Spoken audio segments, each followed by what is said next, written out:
the Alumni Relations Cell, BITS Pilani Goa campus. Hello and welcome everyone. We thank you all for joining in on time. I'm Arnav and I'll be co-hosting this talk with Ashlesha. Despite the time difference some of them have, we thank our speakers for joining us today. Some information to be passed on before starting. If you have any questions during the talk, please type them in the question and answer box on your control panel. The speakers will try to address those when they are not speaking, and we also have time for questions at the end.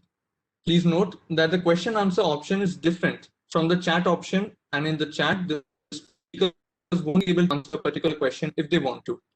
We have also put up a form in case you need further guidance about the thesis and some resources our panelists have shared in the chat box. On that note, let's get started with the talk. Over to you, Ashlesha. Thank you, Arnav. As a part of a series of talks under the Alumni Mentorship Program, we present before you a session wherein we have invited some of our most accomplished alumni to throw light on their experiences and their journey, as well as to provide some valuable insights on thesis options. A heads up to the first year students attending, it is mandatory for us to do either a thesis or practice school in our final year to complete our academic requirements in BITS Pilani. On our panel today, we have with us Ms. Urvashi Jain, Mr. Devrit Khatri, and Ms. Avni Khodkumbe.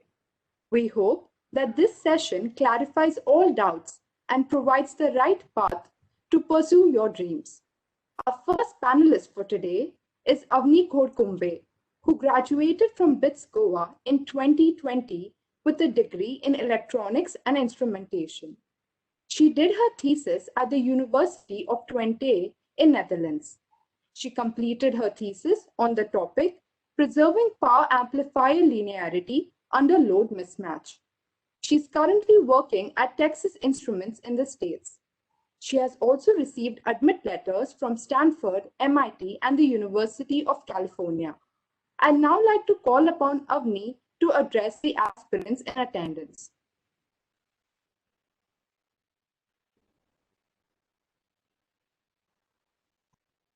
Hi everyone.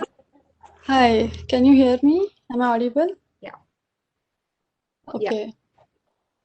Okay, so first of all, thanks for having me here. It's my pleasure to interact with juniors, and I always feel that okay, my seniors have provided very valuable guidance to me, and now it's my chance to provide similar guidance to our juniors.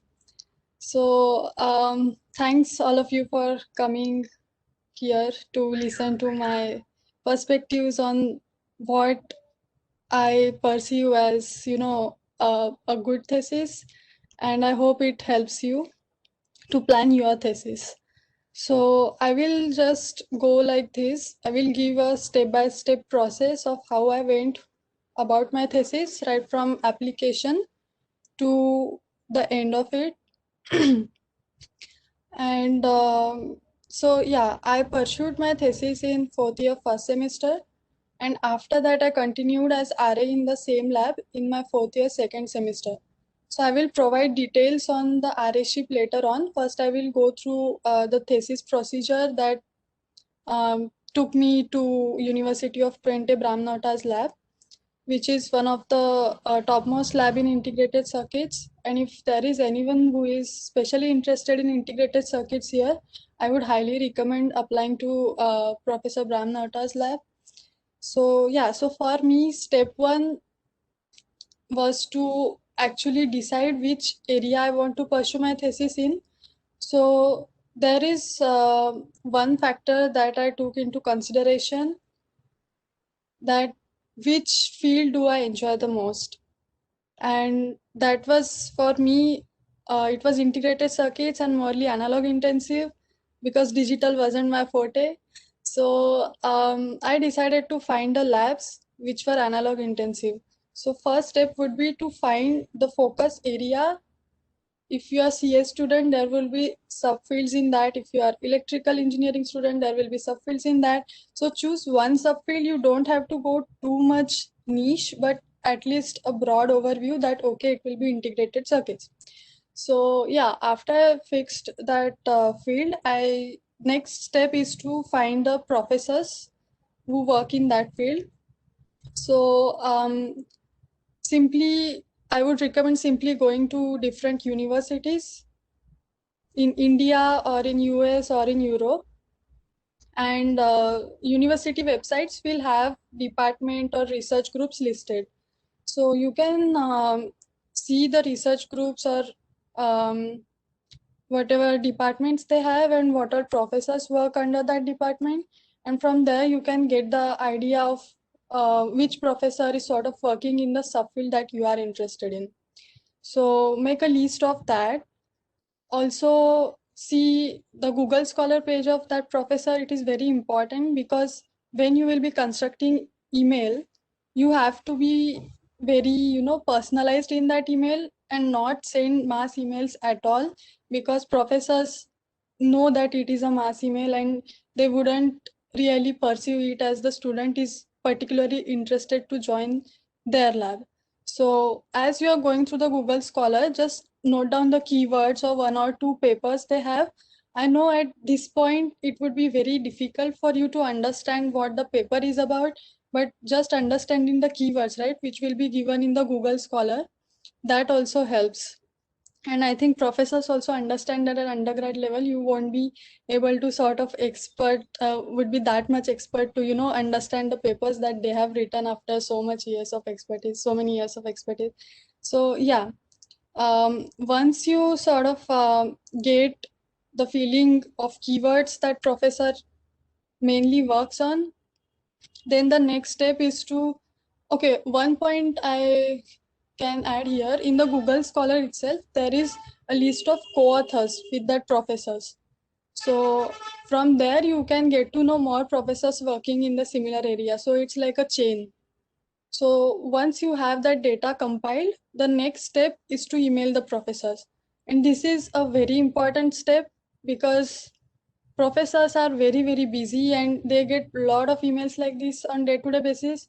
So your email should be very to the point and it should highlight your goal, your interest, and your sort of background, a little bit of background.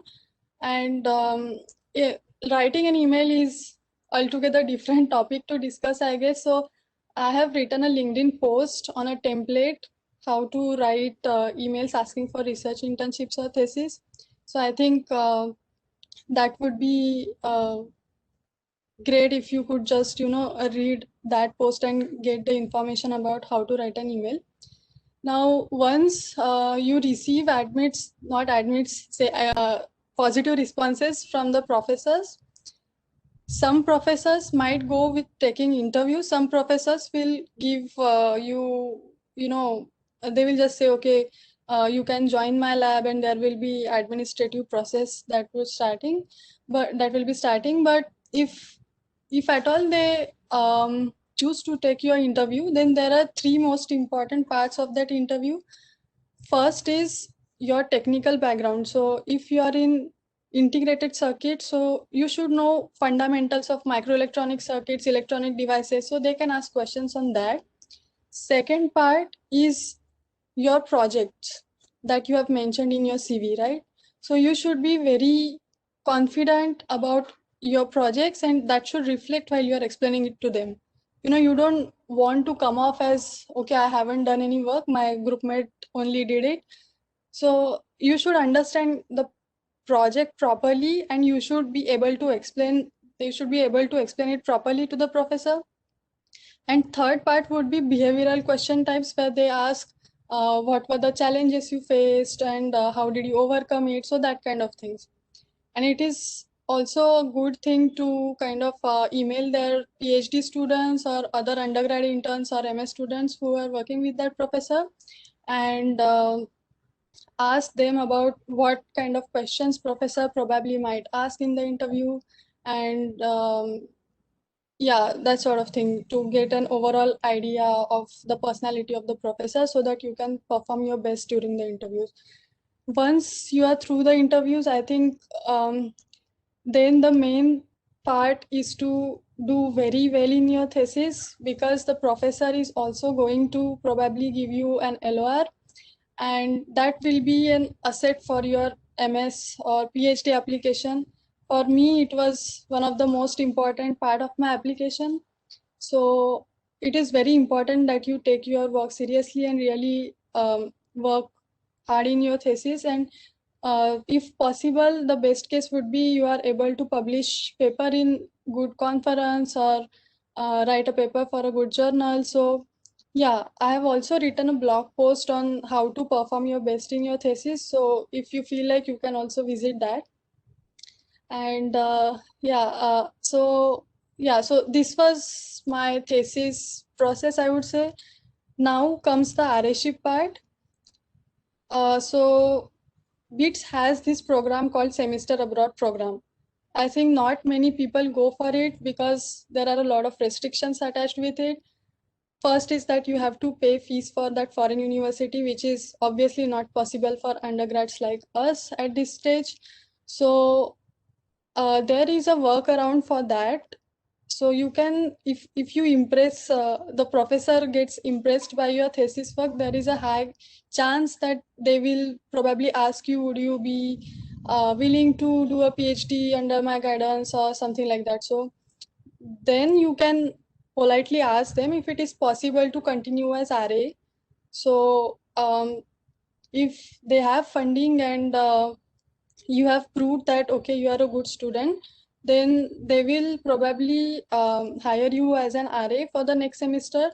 So that's what happened with me. I did RA-ship in my second semester, which was also semester abroad program. And I transferred the credits. My 3 courses were remained in my 4-2. So I transferred the credits from the foreign university to BITS University. That way I also got to do 3 MS courses in my undergrad itself. And that also strengthened my application, sort of stood me out of the rest of the applicants, I would say. So yeah.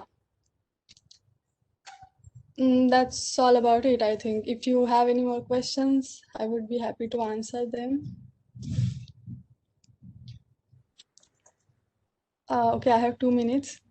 How long did you work with the professor before he was ready to give an LOR?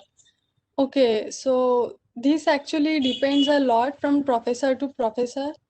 And most of the professors are happy to give you LOR, even if it's a 2 months summer internship under them, or even if it's 6 months thesis under them. So I haven't really seen many cases where professors don't give you an LOR after 2 months of good work or 6 months of good work. In which year RA is offered? Okay, RA is not offered by BITS. It will be professor's decision if they would be willing to take you as RA or not. So it is not something offered by BITS, but semester abroad program is offered by BITS, which you can combine with RA to take care of your funding.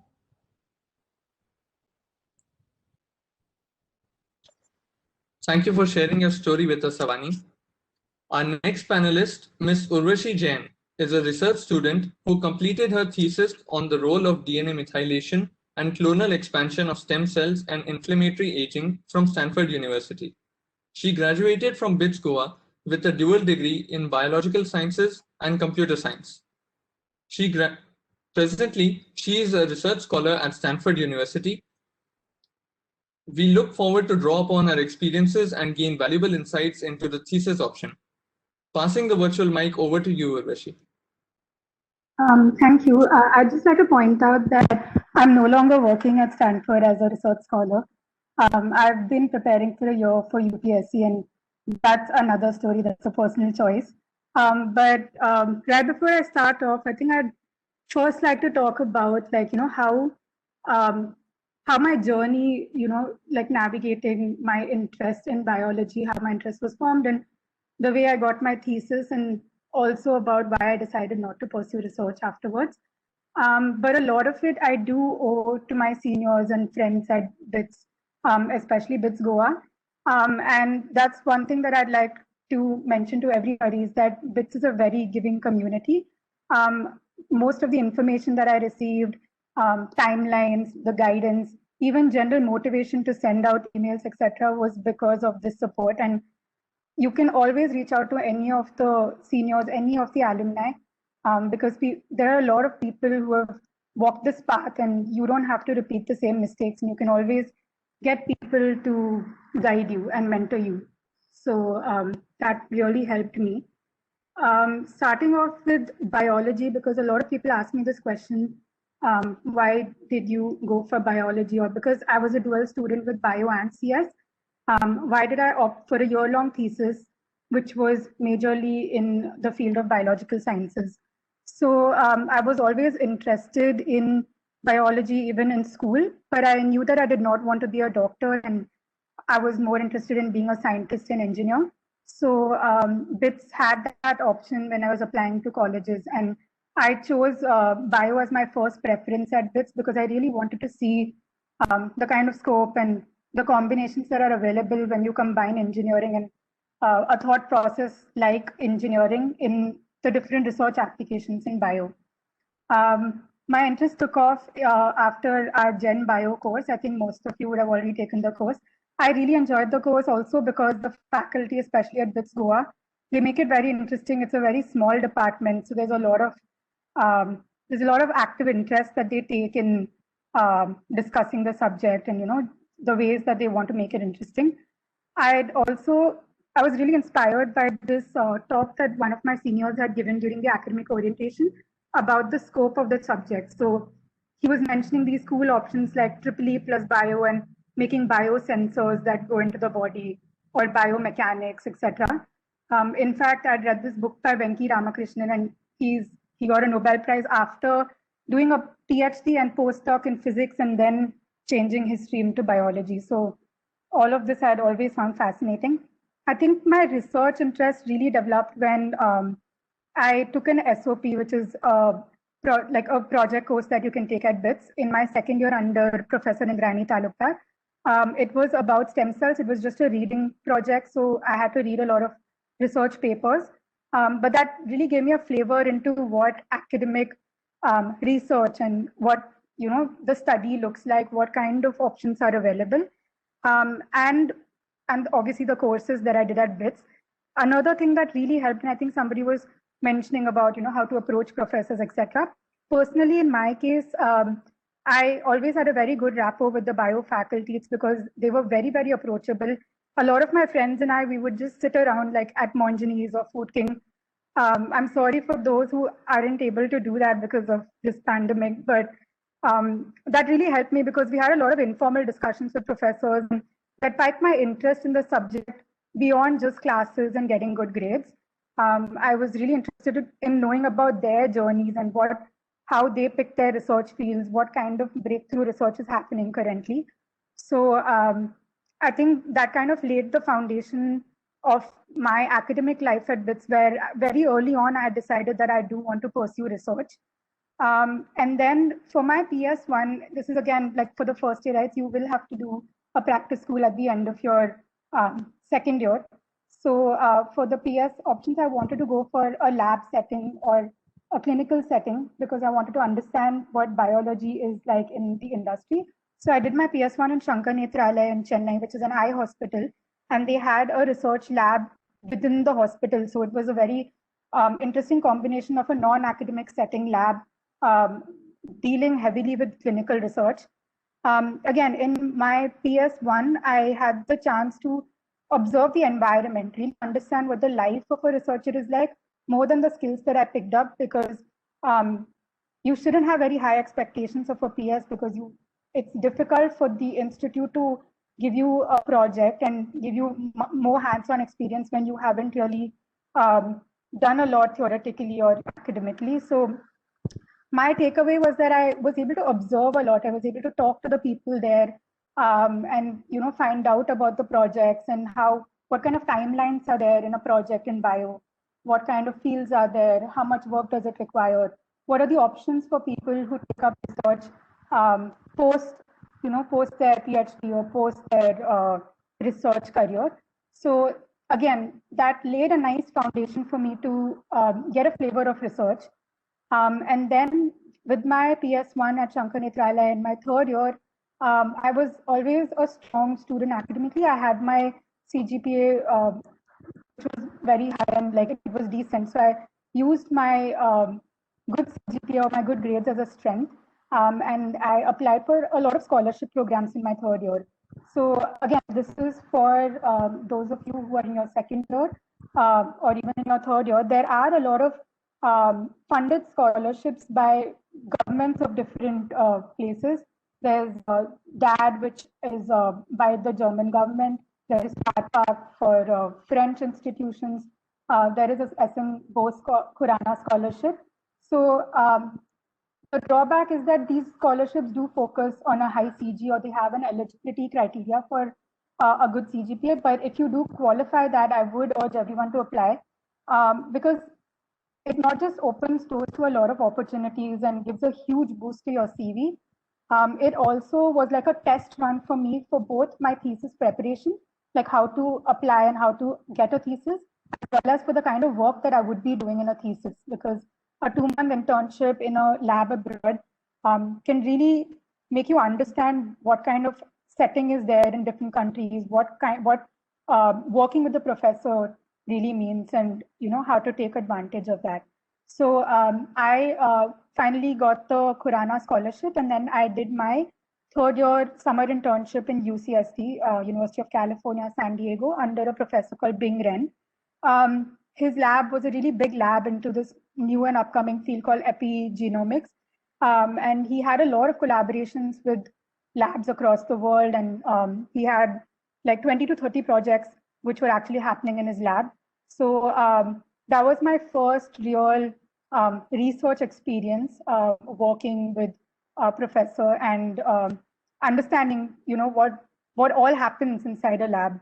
So there were a lot of like interesting like protocols that labs outside or even in India for that matter observe, like having journal clubs, having conferences, regular lab meetings, etc. And my summer internship was a nice way for me to learn about all of that. And then finally, because I had all of this research experience, by the time I had done my summer internship, I was very sure of the field, because slowly things started narrowing down. Like as you take your courses, as you start doing projects, you start eliminating the things that don't excite you, and you start pursuing the things that really that you find interesting. So I think that's how organically you start developing a research interest. A lot of times you can switch, like there's no hard and fast rule, like you have to do certain things in order to be very sure of what you're interested in. But as long as you keep pursuing something, you keep constantly looking out for what you're interested, things do fall into place. So with my research experience, after I came back, I wanted to do a 1-year thesis because I understood, like, especially in life sciences, now this may differ from field to field, but in biology, it takes a lot of time to do research because you're working with life systems.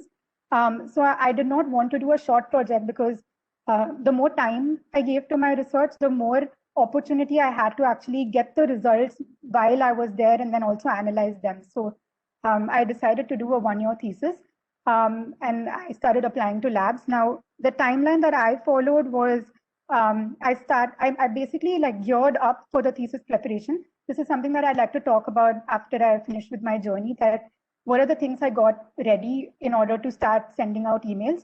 So I did all of that in October, November. I made a Google Doc of the list of professors that I wanted to work with. This is another interesting technique that a senior had told me that I followed both for my scholarships as well as for the thesis, where I made a Google Doc of the list of profs, but I divided them. I divided them into my dream professors, the ones that I would die for an opportunity to work with. Then I had my backups, which I was decently sure that I could, get an opportunity to work with, both in India as well as abroad. And then I had my test professors, where these were people who weren't as established in their field and were basically like a starting point for me to reach out. So even if I make mistakes, I can learn in that journey. I can learn from my emails and the responses, and then kind of do a course correction in order to reach out to my dream professors. So all of that research, finding which professor, listing their research papers. I also read a lot of research papers by these professors. And I made like a sheet of all of that so that when I send out emails, it's not like Avani was mentioning, it's not a mass email. Like my emails would really make them understand that I have gone through their work and I am interested in working with them. So I got all of that done by December. And then I started emailing like from January second week. Again, this is because most of the professors I applied to were in the US. I also did apply to Europe and Singapore, but the US calendar, they usually take a break during Christmas, and then most of the labs are shut till New Year's, and then they open again in the second week. So I wanted to make sure that the first emails that they were getting post New Year were these thesis emails, and that's when I started emailing them. I didn't send out too many emails. Again, that's a very personal kind of sweet spot that you have to land into. I sent around 20 to 25 emails because I was very, very calculative of the emails that I was sending out. I would monitor the response that I'm getting. I would see the, what was working, what subject line was working.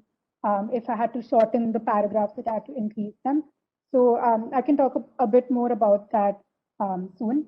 And then I got my thesis responses by mid-March. And then that's how I was able to freeze it. And then after that was easy because it was a one-year research internship, so I didn't have to repeat the process again in the second semester. And basically that was my journey. I did a one-year internship at the Jeswa lab at Stanford. My professor was working on understanding how to use stem cells, modifying them using this technique called CRISPR that some of you might have heard about. And then looking at its effects in blood cancer, especially for people who are aging. So that was like the kind of field that I was interested in. The one good thing about my research internship was something that I actually wanted was I wanted to work with a smaller lab. When I did my research internship at San Diego, my lab was really big. There were 40 to 50 people in the lab. So I did not get a chance to get as much face time with my professor. I was always shadowing other postdocs or PhD students. So there was very little contribution that I felt that I was making personally, as well as exposure that I was getting. So I wanted to work with a smaller lab. And in the case of the Jeswa lab, he was a new professor. He was an associate professor at Stanford. He started off with 4 to 5 people when I joined the lab. And then during my 1 year, it grew to around 10 people. So that was a really interesting experience because I did not have to work under anybody. I was getting 100% face time from my professor. He was always there. I could go to him for anything that I need. And I really benefited from that kind of direct mentorship. For the other thing was that I wanted to go to a university which was big enough because I wanted to make sure that I'm also exploring other options. When you go to a university like Stanford or any big university, they have multiple other fields that you can explore, and it doesn't have to be just academic. I pursued a lot of non-academic interests like public speaking. I took business courses. I audited their undergrad courses there. I also got involved in a startup. I worked with a startup in launching a startup there. So all of this experience, I think, really helped me understand what I want, not just from a short-term view of like a thesis, but also as a career in life. And then post that experience, there were a lot of realizations that I realized that probably research isn't going to satisfy what I'm looking for in a career. And then that's how I switched to preparing for UPSC. So yeah, that was my journey. If we have time, I can quickly talk about like the smaller details about the thesis preparation. So one of the things that I think you need for a thesis is you need to get certain things ready. The first thing that I got ready was my CV. And you don't have to make your CV very fancy. I used LaTeX. So there are these online websites I can share with you on the chat. There is overleaf.com, etc., where you have these ready-made LaTeX templates. And I use LaTeX because I wanted to use a lot of technical features. Like I wanted to hyperlink everything that was on my CV. And these so more than the content, because you need not have a lot of research experience, it's your presentation on your CV. It doesn't have to be very fancy in terms of the font, etc., but it just has to be very organized. So small things like, I gave references to every project that I worked under, even if it was just like a course at BITS, or if it was like a SOP or LOP at BITS. I would give a reference of a faculty along with hyperlinking their profile on the BITS website. So if ever any prof was going through my work and he wanted to reach out to my mentor, he could email or he could reach out to them. So that those small things really add to your credibility and they stand out. So these are the small things that I put into my CV. So I had that ready. And then I also try to prepare an SOP or cover letter. Again, this is a personal choice. You can mention everything in your email when you're mailing profs for reaching out to them during a thesis. But some people like to go with a standard short cover letter because that kind of gives you more space and letters to explain who you are, what kind of work you want to do. So again, that's something that I worked on during my during the time I was applying for scholarships. I got it vetted by a lot of my seniors, both in biology and outside. A lot of my seniors from computer science and chemical engineering, etc., sat with me to read my SOPs because that kind of makes you confident that anyone reading your like your cover letter is really understanding what it's about. It doesn't have to be very technical. All it needs to show is that you're really, really interested in working with somebody and you're really interested in learning more in this particular field. And I think that's what professors look for. So that's another thing. And yeah, I think I'll take a few questions now. I hope I'm not overrun the time. So I think we'll move to Devrit right now, and then we could take the questions in the end. Okay. So our third panelist for today is Mr. Devrit Khatri, who is currently pursuing his master's from University of Texas at Austin. He graduated from BITS Pilani, Goa with a degree in computer science. He's a former Google scholar and has completed his research internship at Microsoft as a research intern. Over to you, Devrit.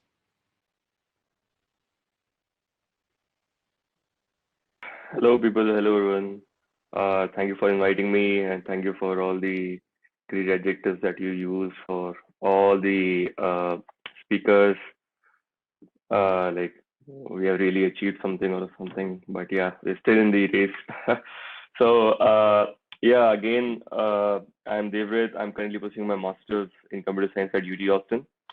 Although I have got a PhD at Met from UT itself, and so I would be continuing as a PhD student from next year onwards. So let me go back to my time at BITS, and I would like very briefly tell you about my journey. I would not go into too much depth in a lot of things, and if you have any questions, please feel free to comment them like in Q&A or chat or wherever, and I would basically answer them then. So I started off in my first year. Okay, no, not my, yeah. In my second year, I was taking these courses like discrete structure for computer science and other courses which were more theory oriented, theoretical computer science oriented, and I really enjoyed them. In any case, I felt like when I was doing competitive coding, I was enjoying that too. So, and I was enjoying the not really the coding part, but more sort of thinking how to solve the problem. So I thought, okay, let me try to explore that. And then I talked to Professor Bharat Deshpande and I asked him if I can do a project under him in the second year, which is not really how profs at BITS work. Like they don't give you projects in the second year itself. But Professor Bharat Deshpande actually somehow agreed. And I and another friend of mine, Sathar Mujani, we worked on some topic. It wasn't really more, I should say, it wasn't really more of a project, but rather more sort of a reading. He gave us some book to read, some chapters to read, to present them, and so we basically just got exposure to some topics. This is not going to play a role anytime in future, but in any case, I'm just mentioning that in second year itself, I tried my best to explore as much as I can. At the end of second year, I did my PS1. And then in my third year, by the end of the second year, I was interested in one of the topic, which was in graph theory. How I came to this conclusion was because I was really enjoying doing graph related problems, competitive coding, or even otherwise, I read a few interesting problems which were which could be formed in a graph theoretic way. Like the problem could be explained in a way that, okay, like here is a graph and you have to do this and that and etc. So then I decided to take a course in my third year, first semester on graph theory by Professor Tarkeshwar. And I was really enjoying that. In the same year, the application for MITEX was also open. And there were a couple of other yeah, actually, in fact, even the companies started coming for the like for industry after the the summers after the third years. So I sat for them. I even got in Nutanix, and I also applied for, say, MITEX. And I took letters from Professor Bharat and from Professor Thageshwar. And so at the same time, I was also trying to start another project with Professor Tarkeshwar in graph theory itself. Sorry, I'm a little bit, hazy about the timeline, so that's why I'm thinking a bit. Actually, I took the course on graph theory not in my 3-1, but rather in my 2-2. Yeah, now I remember. That's why then I started to work on the graph theory project with Professor Tarkeshwar in 3-1. At the same time, I applied for MITEX. Then, okay, 3-1 happened, and in 3-2 start in January, I received MITEX internship acceptance. At that time, I did Nutanix and I decided to go for MITEX because I wanted to explore research. I was really enjoying theory as such, and the project that I was doing with Professor Tarkeshwar. Again, not that it was anyway even remotely close to groundbreaking or something, but just the broad topic in itself was something that I was enjoying. Then I went for the MITEX internship, and that played a pretty good role in whatever is going to come ahead. So I had an exposure in a different lab somewhere outside, and I had an experience to do good research, you could say. Again, not a good enough research to publish in the topmost conference or something, but it was still much better than the opportunities that I have got at BITS. We were able to even get a paper out of it. I mean, it hasn't yet been published; it's still on archive, but it's kind of still submitted. Journals take quite some time. Anyways, so that was a pretty good experience, I would say, and I really enjoyed my Canada experience overall, not just from research perspective. At this point in time, when I came back after my summer post 3-2, so basically 4 months started, and I decided I would apply for my masters. I was applying for my master. At the same time, I was confused whether should I go for a PS or a thesis, like a lot of you. So the thing is, I have till now not had any exposure to say corporate world, and PS is a really good way to get exposure to corporate world, and also to get say a PPO or a placement or something sort of in order to have a backup option in case you don't get a great master's.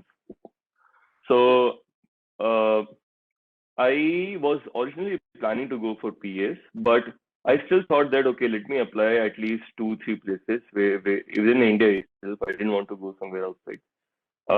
Like basically didn't want to put too much of an effort at that time. And within India, I basically then searched around for research labs and talked to some seniors and figured out like 1 or 2 profs with whom I was interested to work with.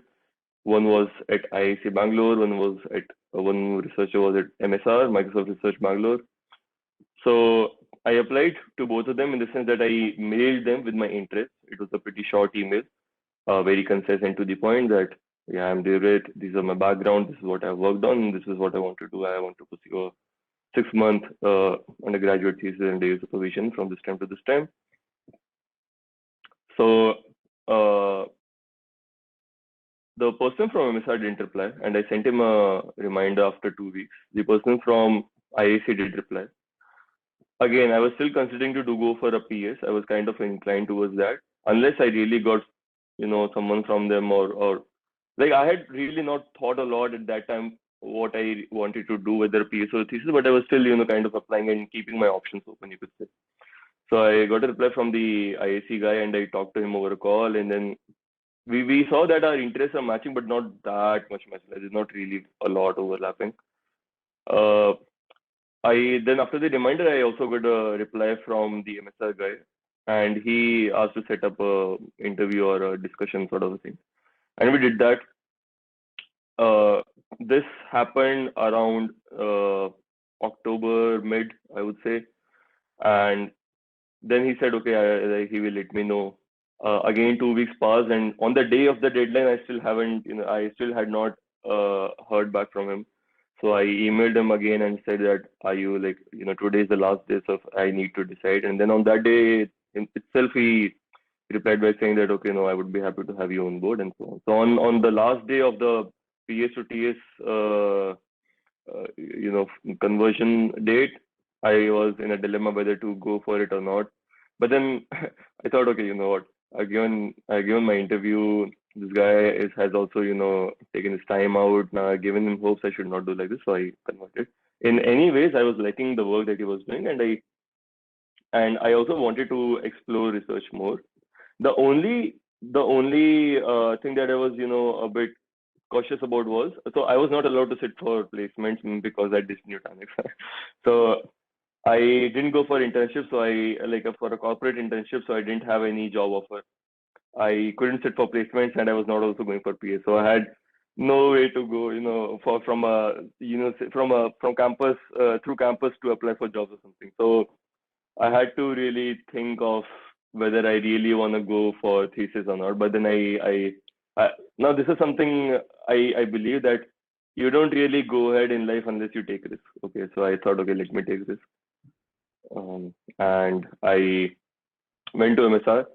It was a pretty great experience, I would say. I worked on 2 projects. Now comes the thesis part. My thesis, formally, it's on one of the projects that I worked on. It was more on the theory front. It was in theoretical computer science. It's called a robust correlation clustering.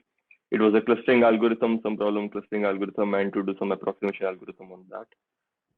Again, not going into details, but that is what my thesis was based on. There was another project that I worked on that was on k-nearest neighbor search.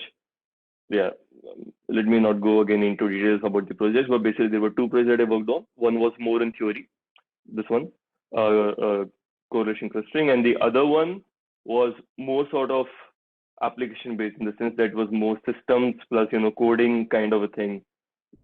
A little bit of theory, not too much. At the same time, I received my admit from, when I was doing my thesis in 4.2, I received an admit from UT, and so I decided to come over here. I came here. By this time, I have had a pretty good experience of research or exposure to research, both through my Canada internship and through my MSR. So the MSR one is the main research experience that I've had so far. Both the projects that I worked on, we were able to get publication out of it, accepted now. And yeah, I came from a master's over here also. Then so when I was doing my thesis, I was kind of getting more and more inclined towards PhD. I was inclined towards PhD even when I was doing my summer internship, but I was not 100% sure of it. I was getting more and more inclined as when I was doing my thesis, but I still wanted to be more sure about it. Still wanted to be 100% sure. So what I did was I decided to come for masters, and over here try to work with a few profs, and then explore more research, and then see if I really want to pursue it. I came here in my first year. I was in my masters in my 1-2, you could say, first year second semester. I kind of started working with a prof on a course project. But okay, so over here course projects are pretty serious, not like this. So I was really enjoying that, and then I asked the professor if I could continue through the summers, and he agreed. Then I continued through the summers. Again, that work also, we have submitted some work. In fact, the deadline was just yesterday. But anyways, so again, I had more exposure to research, and by this time I was pretty sure, by my 1-2 or by my summers, the past summers of 2020, that I want to go for a PhD. So I talked to the prof, can I apply for a PhD under you itself? And because I really like that prof, the work that he does, and by now I also kind of understood the what it takes to do PhD, and what are the factors one should keep in mind to do a PhD and to apply for one, etc. like PhD is a whole game in itself. You have to think about advisor from a lot of different perspectives, not from just from the perspective of how good he is or how experienced he is, but also from the perspective that okay, how humble he is, or let's say, how good are his soft skills, whether he's really, whether he would be really guiding you, or more sort of, okay, you work on your own and then you come back to me and I will just give you some points to work on, something like that. Or is he more hands-on, okay, no, I will sit with you and, I will tell you more or be more supportive in that sense. There is no golden rule. Again, it depends on person to person. I figured out what kind of uh, advisor do I want for my PhD, and he was almost fitting those criteria. So I asked him, he agreed. I only applied at UT, and it was more sort of an internal transfer. He said yes, and I got in. So that's my journey so far since BITS. Now coming back to thesis, I guess I would try to maybe answer a few specific questions about thesis. How to really look out for profs. One thing is that you have to kind of know what kind of things you're interested in, and then you have to talk to your seniors, or maybe just go about famous research labs like Microsoft Research, or now even Google Research is there, or say IISc Bangalore, and then there are different IIT labs and so on. You have to go through these universities' websites and so on, and you have to go through professor lists and then check what are his interests. If his broad interests lie in your the same or are overlapping with what you want to do or what you want to work in, then you go through his profile more carefully and you see what kind of work has he been recently working on. Say you see his Google Scholar profile or something else, where you basically get an idea what kind of thing is he working on these days. Now, again, it would be really great if you can talk about his research in your email to him. For example, if you can say that, okay, I read your paper and these are the things that I found interesting, and these are a few questions that I have, and a few of the things that we can probably work on, something like that. But again, this is something tough to come. I myself didn't do this when I mailed the MSR guy or something else. So rather you could, if you okay, one thing is you should not fake it. You should not just try to write something just because it's a usually like I or some of the other speakers recommended. You should not be like, okay, let me just write, I read your this paper and this paper, it was pretty interesting. They would know that it's a mass email and you're just fooling around. So either whatever you write on your email should be correct and should be concise and should be true. It's okay to not write that you read their papers. It's fine. You can just say that going through your recent work, I know that that you work in these areas, and I'm also interested to work in these areas. And then you just mention what you have worked on previously on under the same topics or under the same broad fields, and that you want to explore something more among these fields, among these topics, and then you wait for their reply, and then maybe if they don't reply for 2 weeks, you send them a gentle reminder and so on. It is okay if they don't take you. It's fine, but you don't fake anything. Is one important thing. What Urvashi suggested to make a Google Sheet and to keep a track of profs, and that's also a good thing. That's how I was going about initially, at least for my summer internship, to apply for to profs. Basically have a sheet where you mention their name, their web page, their interest, and a few of your own comments, and then you decide how to email them and when to email them, etc. Apart from that, I think it's also a lot of luck. So it's not like the fact that you have experience would always get you opportunity. It's also a lot of luck. So keep trying, and hopefully something should work out. I guess I will go in more details into things, as per whatever questions I get. Let me see if I have any questions already. For industry research lab, should we mail profs directly or apply via career portal? So usually, I mean, just mail them directly. If there is a career portal, you apply through career portal as well, and then you mail the researcher as well, saying that you are interested to work under him, and then you have already applied through the portal, and these are the topics that you want to work in, or something like that, or when you are available, etc. Doesn't have any international opportunities, so he's pursuing a thesis just for international experience, or Resume, good idea. No. I mean, don't go. Uh, I wouldn't suggest that go for a thesis just for an international experience. Your motivation to thesis should be to do some good research and to have a great exposure. For example, I will give you an example. If you are getting thesis somewhere in MSR under a really good research, I mean all researchers are great over there, but under research that you want to work with, and uh, let's say you compare it with some other prof who works at somewhere over here, even if it's from a say a famous lab or a famous university, but if the work is not really aligning to yours, or if say he's not really that active in research, I would always suggest you to go for MSR over the other one. Does your CGA matter a lot while applying for thesis? It does matter to good extent. See, those people, they don't have a lot to know about you like that, right? So they would try to judge you based on two, three things that you provide them. One is your resume, which also entails your CGA. Second is the research that you have done, and third, again going back to sort of resume, and third is the email that you write. Again, there is not too much that you can do, through the email. So you can just mention that okay, you have worked on these things and you're interested in that. So I guess CGA does play a decent role, but if you are able to, show that you have enough experience and exposure through other means, through projects, etc., then also it's going to work fine.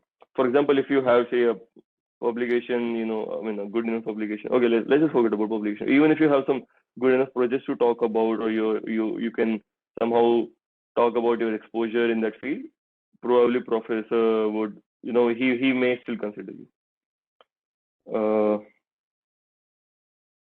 You have to be interdisciplinary or can be of anything. Yeah, okay, fine. I have to do thesis in 4.2 purely because a few courses which I need to complete for minor are only offered in odd sem. Is it worth losing, putting my thesis experience in my MS evaluation? So, I mean, you don't have too much of an option over here, right? You're saying that you have a minor and you anyways have to do, like, you're kind of forced to do thesis in 4.2. So don't overthink about it a lot. Unless you still can decide to drop your minor or not, then you can think about it. I haven't done any projects, but done tails under a few profs in my department. Okay, let me try to answer on that one. Also, Urvashi, please feel free to unmute and just answer something in between. I'm just going through the questions, whatever there on the Q&A. Yeah, so sure. we'll ask you a set of common questions that we've made a list of from the forms. So you guys could attempt answering them right now, and then we could move to the chat section. Okay. All right.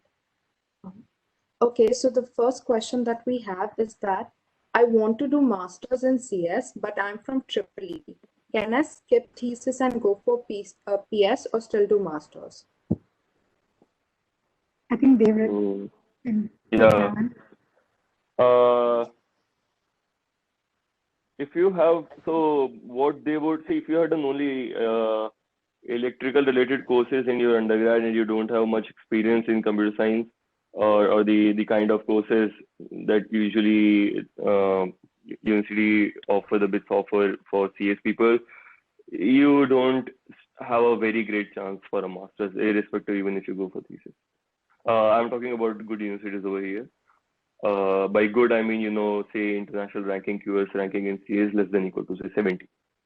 Okay, and I believe that a lot of BITSians BITSians are good enough to get in that regime, less than equal to 70 regime. If you have done a lot of courses which are CS based, and if you can prove in your application that you really are motivated to pursue computer science now, and you have you have had a lot of exposure, whether through PS by doing a software engineering kind of a role or software developer kind of a role, or through courses, etc., then you do stand some good chance. But again, it's not kind of guaranteed. You always have some kind of disadvantage for sure. I mean, but but if you can cover it through your other experiences, whether through PS or TS, it's fine. What would be more beneficial among PS or TS? There is again, I don't think there's a concrete answer to that. If you're doing a PS in Microsoft or say Apple, that stands that has a good thing on your CV. That's a good thing. Compared to say you're doing thesis somewhere not so great, and by not so great I mean, let's say you're not doing a lot of good work in your thesis, even if the place is great. But rather, if you can show in your thesis, if you rather get an opportunity to do thesis where you are going to work on something very core CS kind of a thing, and then you really also really enjoy working in that, and you do great, and your LOR could mention that, then it's a plus. One thing good about thesis would be that your letter could actually, the prof under whom you do thesis could actually mention something explicitly, like although she's from electrical branch, the fact that that she did this work under me, I can attest to her knowledge in the computer science background, and I would strongly suggest anyone to take her even for CS programs or something like that. That would be a plus. But again, just keep in mind that make sure that like whatever you're doing, do good. Don't do something just because there's a golden rule, okay, thesis over thesis or something like that. Right. Okay. Our next question is it too late to start looking or applying for a thesis now if I were to apply in the next semester? And if not, then what is the right time to do a thesis? Is it too late to attempt it in our 4.2? So currently I'm assuming they're in 3.2, is it? Yes. And you're talking about, is it too late to apply for 4.1 or 4.2? Yeah. For 4.2, for 4.2 it's too early. For 4.1 it's not too late. It's the right time. You can apply. Urvashi, what's your idea?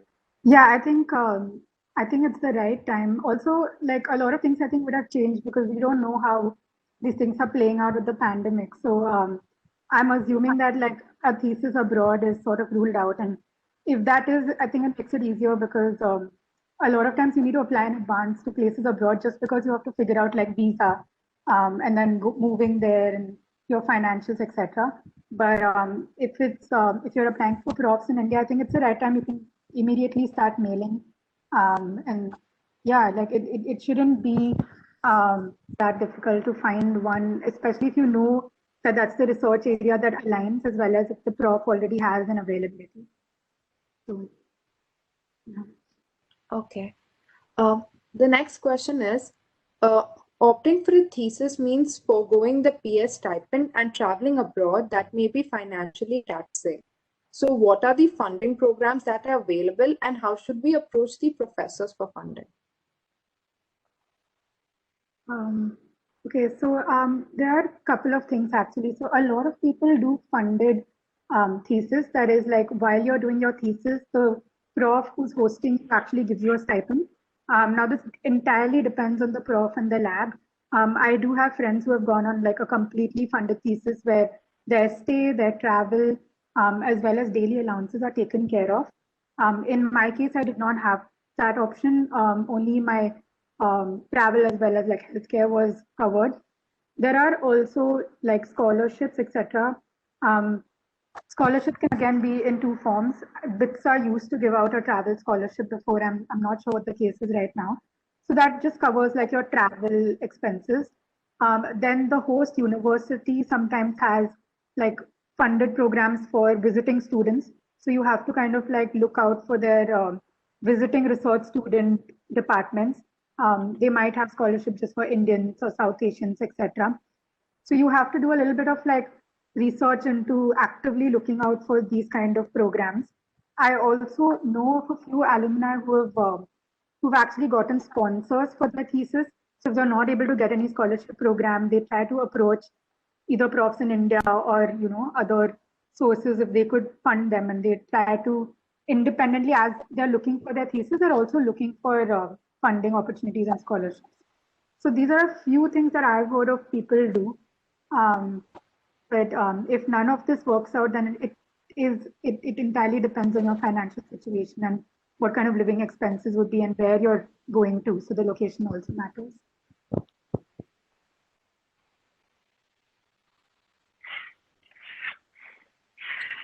So anything you would like to add, Devrit Bhaiya? No, it's fine. We can skip to the next question. So we'll move on to the next question. The next question is, how important are external summer internships, and can we start a thesis early in the summer and skip summer research internships? That's possible. It depends on the prof if he's happy to take you early. See, the profs also, so in academia, profs actually have a good time in summers because they take some time off. So I don't know, it depends on the prof. But if he is happy to take you early, and also if you don't have something otherwise, something that you want to explore in summers, and if you really want to work in that, topic, whatever he has offered you or something, it's fine, you can go early. Yeah, I Was think that it's a the very question? personal choice. I do know of a friend who she went for the summer internship in the US. I think she did it in MIT. But then halfway through the internship, she got a research, like a thesis project confirmed in Harvard. So she switched over. There are also people who have a thesis, have a summer internship, but while doing the summer internship are able to convert that summer internship into a thesis. There are people who skip the summer internships, have their thesis early. So it's a very personal choice about like what kind of project you've landed and what your schedule is. So it's possible. Okay. So the next question is, how do you efficiently search for a professor or university when you have CGPA around 7 and not enough projects? Well,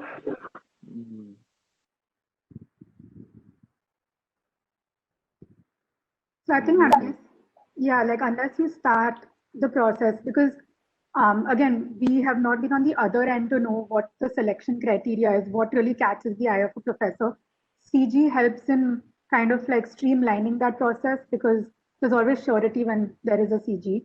But then I think you can start with just, start emailing profs and seeing what response you get. Also, you can talk to or like look out for labs that have hosted, BITSians before for doing a thesis with BITSians who've had a low CGPA and gone there, because that's sort of like shows that the prof is not entirely looking at the CG, and you can always find people to put you in touch with such professors. This is something that I forgot to mention when I was talking that for my thesis, a lot of my sources, it was not just like me going on a website and looking for a prof.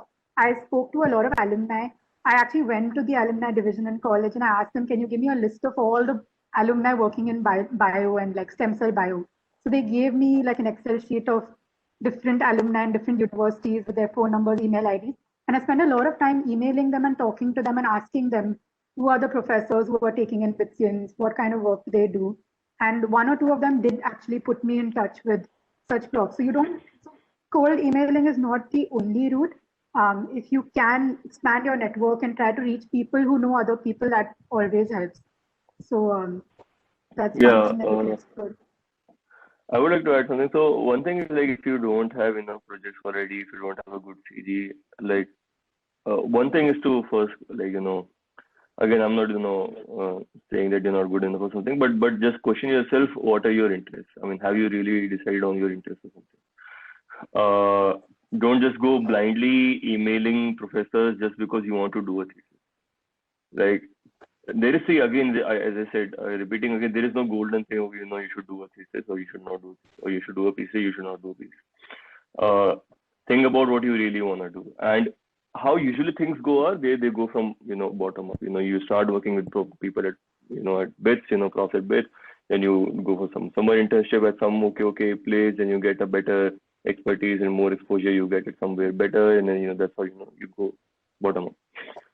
So it's not going to be easy for sure. Again, trying to be very honest over here. Don't keep your hopes way too high that okay, you're going to get some offshore prof or something. It's not going to be like that. Again, at the same time, you don't get your hopes, totally drained out. What Urushi suggested is pretty good. In fact, now it clicks me that even I could have done that. Expand your network, talk to people at BITS, and maybe talk to profs at BITS, and the alumni, etc. And maybe they will put you in contact with someone. make sure that you have a clear motivation. Again, don't do it. I mean, you should not be going to a prof saying that, okay, I want to do a thesis. Can you put me in touch with something? Rather, it should be, I'm really interested in that area. I have this much experience. This is why I'm interested. Can you help me in some way? Yeah, just adding to what David said, it's I had a friend at BITS who did his thesis at Caltech. So he didn't have a conventionally high CGPA, and he approached Professor Shrikant Matnuri, if anyone's taken biology. He was the HOD at that time. And he had a collaborator at Caltech because they were working on a bio toilet project at BITS. And then he was able to get his thesis with that prof at Caltech. And it was not based on a CGPA, it was based on the recommendation of a BITS prof. So these are the different routes that people take to compensate for their CG. And also you can highlight the strengths that you have. Like even if you don't have a good CG, I think Devrit had answered this in the chat option that if you've done exceptionally well in a particular course that aligns with your thesis interest, you can sort of highlight that and then get a good reco letter from that professor. So in whatever way you can try and compensate for having a low CGPA.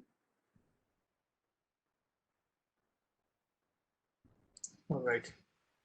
So one student has asked, what all skills are required out of undergraduate students for the different kind of research internships and how to build upon them?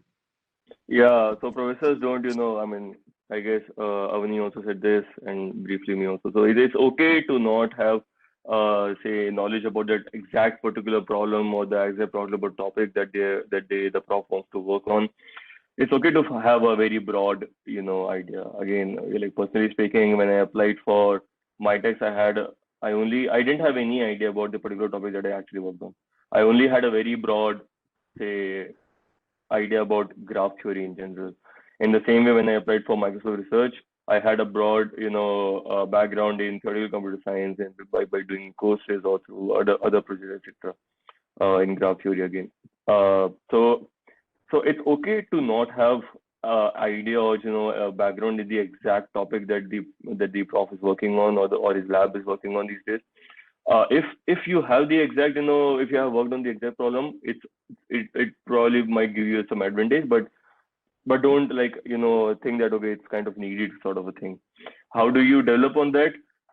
You start working with some, you take courses, you figure out what you want, you do good in course, then you start working with some prof, you have some more exposure, you do some more sort of, say there are now also online courses, which help you to do things by yourself.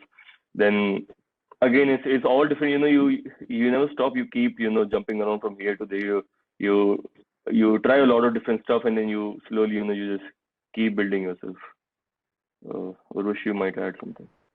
No, I think you've covered it all. It's like they're only looking for your interest. I think even when you send out emails, it doesn't have to be like, oh, I'm going to come to your lab and I have these skill sets and it matches perfectly. That will never happen because after all, we're like undergrad students applying for thesis. We could not have had all the skills that are required.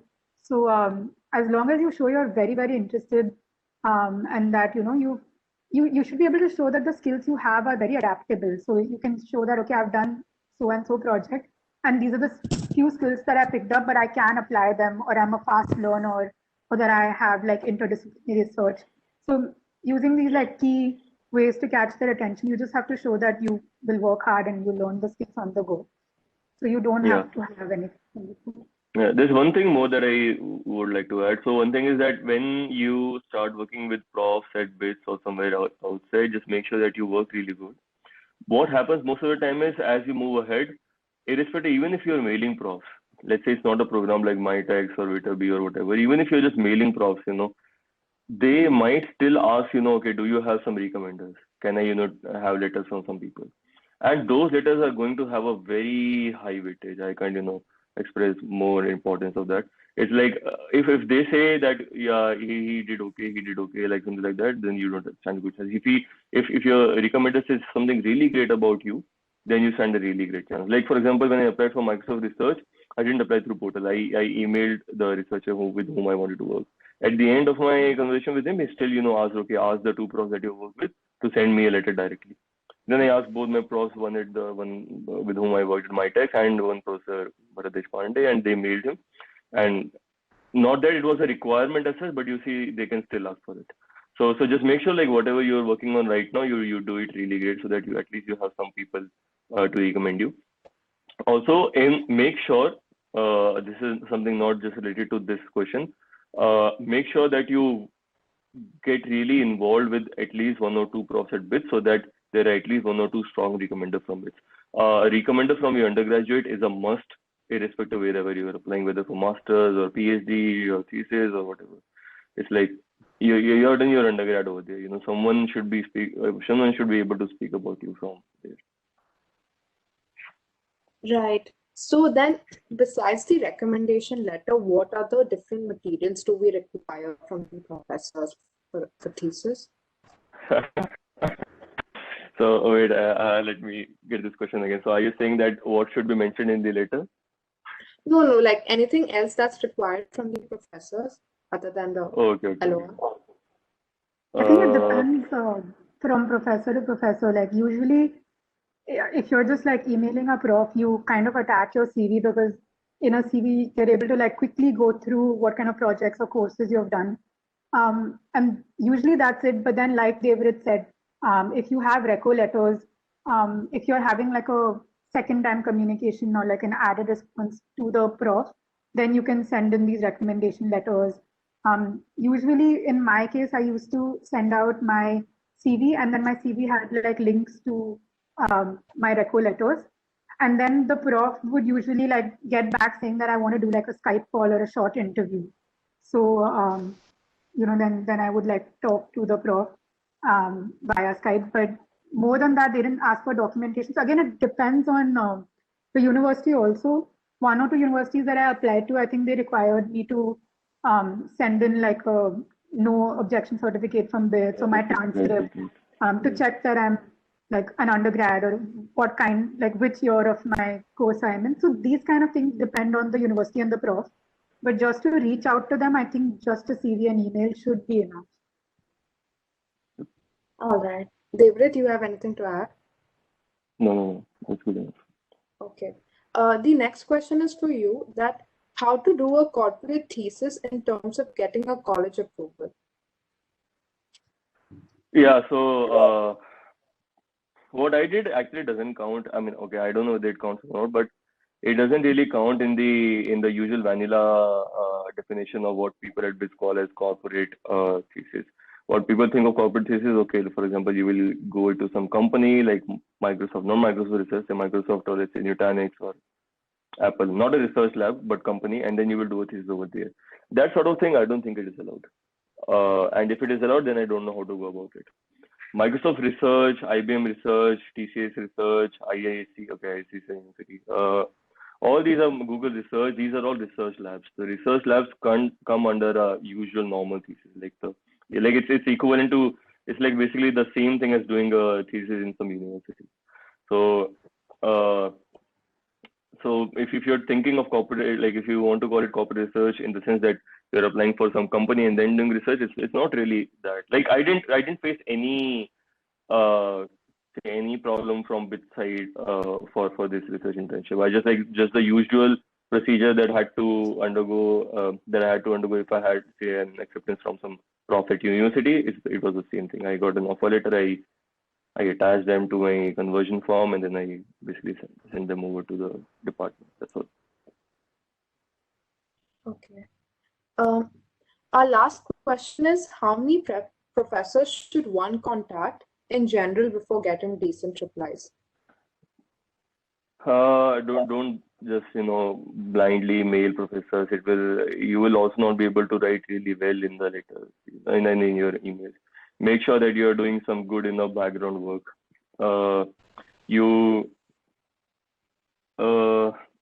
Like as Urvashi suggested earlier, you can first, you can make a first pass over, just going through universities and shortlisting professors and writing them. Then you can sort them according to your preferences, and then you can start mailing them. And then make sure that it's kind of very crisp and clear. Don't write long email or something. Like I will give you some few tips. Your resume should not be more than 2 pages. I mean, right now I'm going to start my PhD. Today my resume is 1 page. So I mean, I don't think that anybody needs to have a 3-4 page big ass letter, sorry, some resume. It's not really needed. Be concise. Your resume should be really short, and your email also should be very concise to the point, and hopefully personalized. It should give your it should show that you have some genuine interest in the prof. And again, that's why I'm saying do not blindly email prof. And then slowly, like rather than, I mean, I can give a number, that 50 would be good, 100 would be good. But if you have made a list, you probably will have a number or kind of a threshold that you want to work in. And if you feel that you would be like, you should think of it like, what if I get an acceptance from this prof? Would I be interested to work with him?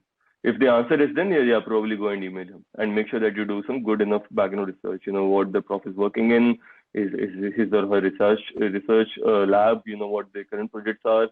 You can even do something as far as say contacting his or her current students and talking to them, if that's something that you want to do. Again, I don't know how much they would reply, but that's an option again too. And yeah, I mean, you could also play, you can also have some people whom you consider safe, although I never really understand. I mean, I kind of understand when applying for masters how to check if the university is safe for you, but for thesis, for me at least, it's kind of a blurry, or maybe in CS it's like that, because there are a lot of factors which you really don't know. Like even if the prof you feel is, okay, he's working, or some seniors have worked with him who had a similar profile as yours, may still not reply to you just because he's not taking students this year, or maybe just because he's busy, maybe because he's on sabbatical, maybe because he's, he has too many students already, or whatever. So yeah, I don't know how to keep a safe list or something, but just the usual way, just go through profs list, and have a list of people whom you want to apply. If the answer to the question is that yeah, are you interested to work with them? If it's yes, then yeah, apply and be good in whatever. Like, don't just blindly email them. But Urvashi, you might add something. Yeah, I think that's exactly what we've always saying, that don't mass email. That's a mistake that a lot of people do, because if you're going to send out like 100, 200 emails, there could be chances that you've sent professors in the same department or the same university, and that can just lead to like more embarrassment. So first of all, don't mass email.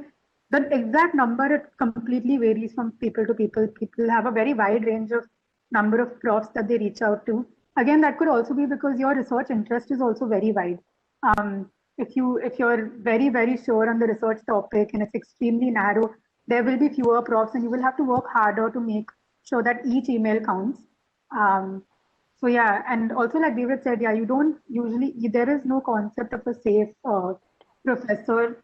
Rather, you can think of something as like a test professor, or somebody you're not very keen on, but that would be mainly because they're not 100% in the research interest that you're going for. So anything in the periphery, like, okay, you're interested in stem cell biology, but there's someone who's doing like plant biology, that can be considered like, if your email has a mistake, or if you're not very confident about sending the email, that's where like your testing lies in.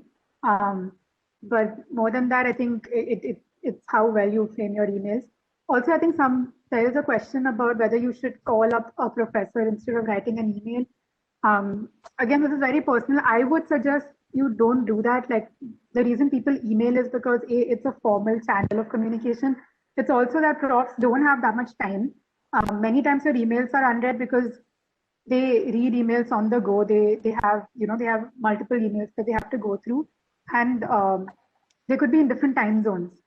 So calling a professor depends on the culture, depends on the place where you're calling them up. It might not be seen as like a really good gesture. So usually it's the prof who reaches out and says if he wants to talk via a call. And also during a call, you cannot really show the experience that you have or what you're really interested in. In an email, you've decided what you want to put out there. So it's less spontaneous. So emailing is usually the best option. Another small tip, this is again told to me by a friend, where you can, if they have secretaries, like a lot of, especially the labs in the US, if they're really big, they have a secretary for a professor who's manning all the administrative procedure for the lab. So you could like CC the secretary or email them first. If you know you want to really make sure that your email gets to the professor. That's one tip. And then you can also send reminders. Don't be too pushy, like, if they didn't reply in a week and you're constantly sending them a reminder. But once in a while, reminders help because they might have just forgotten to reply, but they were interested. So you can send a very polite reminder. And the timing of the reminder, etc., again, depends on the response that you're getting. So, yeah, that would be like additional tips.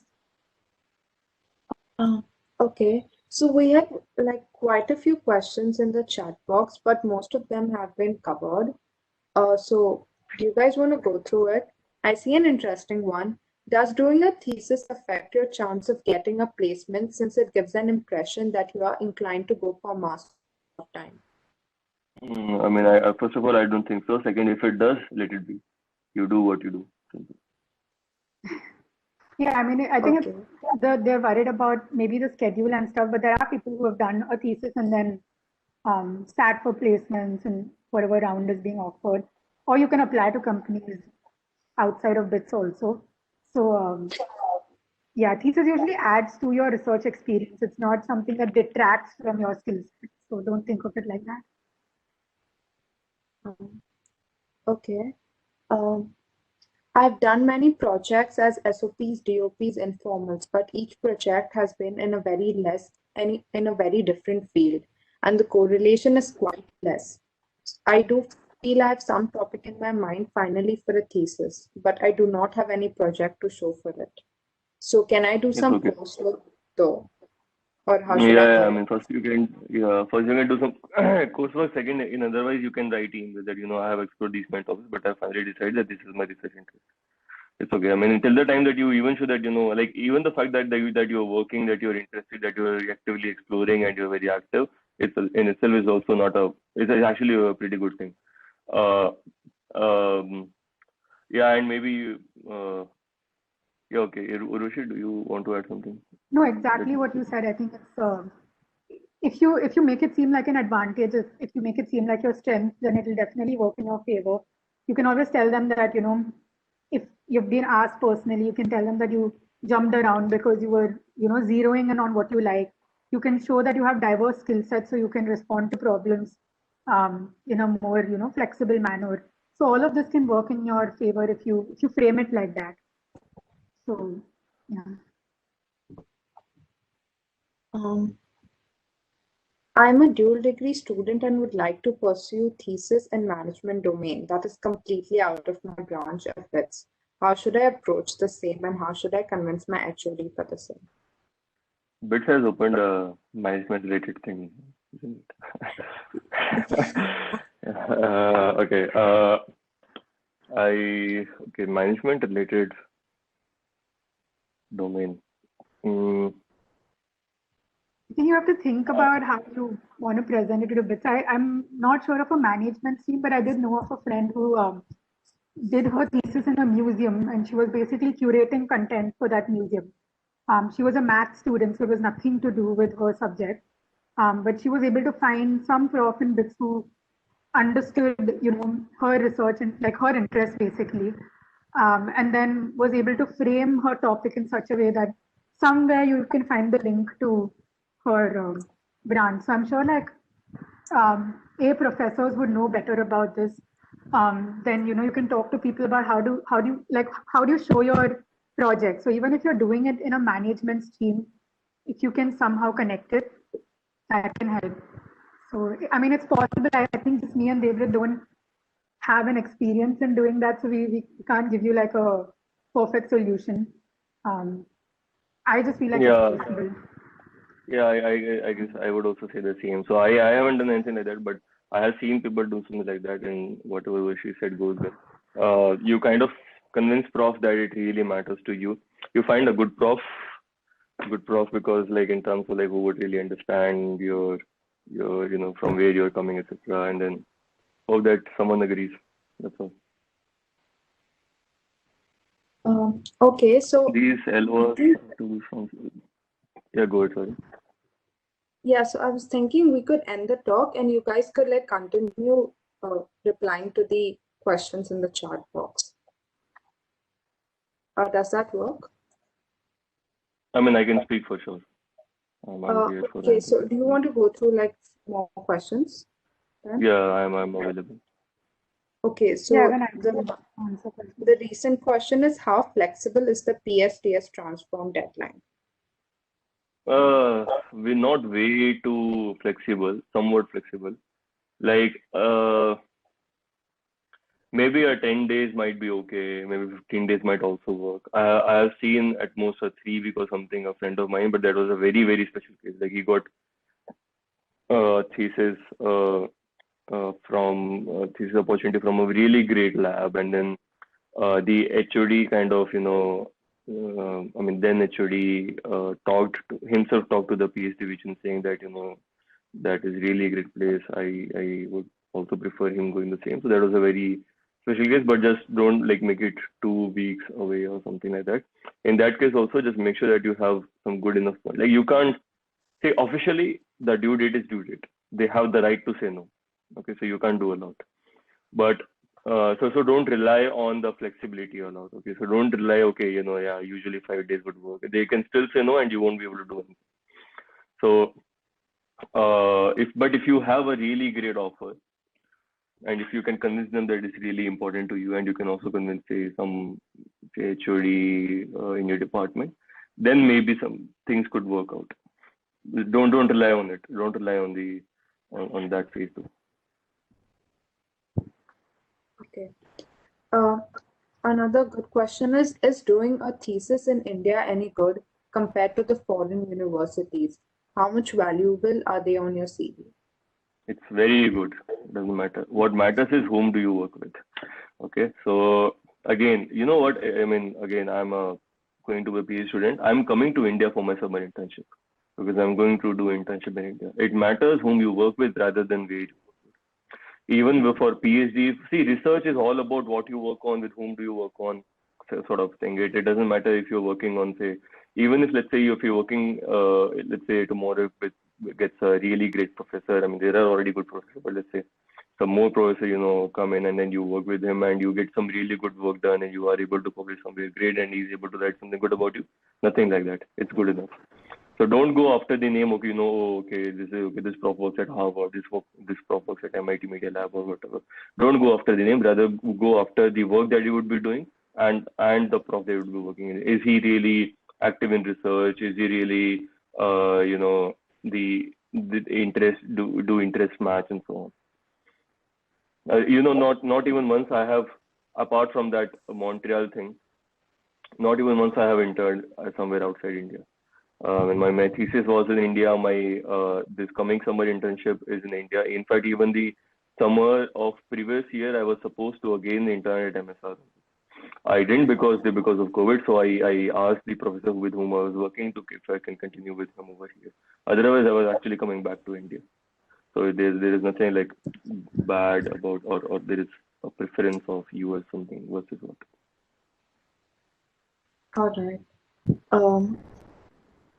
Another question is how did you bring about the topic of thesis grading or to carry out administrative formalities expected from BITS with your off-campus thesis advisor?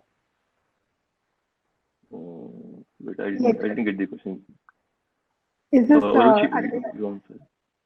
Yeah, I mean, I was asking if the question means because I didn't understand the question really well. Is it like how do you explain to your off-campus advisor about the thesis and its formalities, or no, about the grading, the topic of thesis grading or the administrative formalities which are expected from BITS?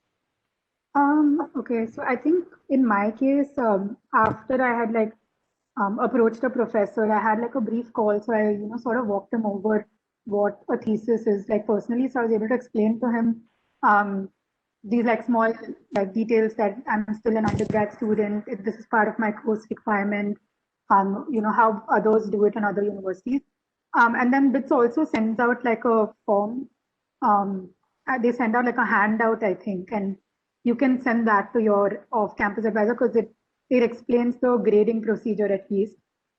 It talks about like what each grade means in terms of percentage and things like that. And I think it depends on how you develop a rapport with your prof. Initially it's difficult to talk about these things, but once you start working and, once you sort of start building a bond with the professor, then you can talk to them about these things more freely, and you can tell them that, whatever you want to tell them, that these grades are how important to you, and how, because it's relative, what kind of grades the other kids are getting.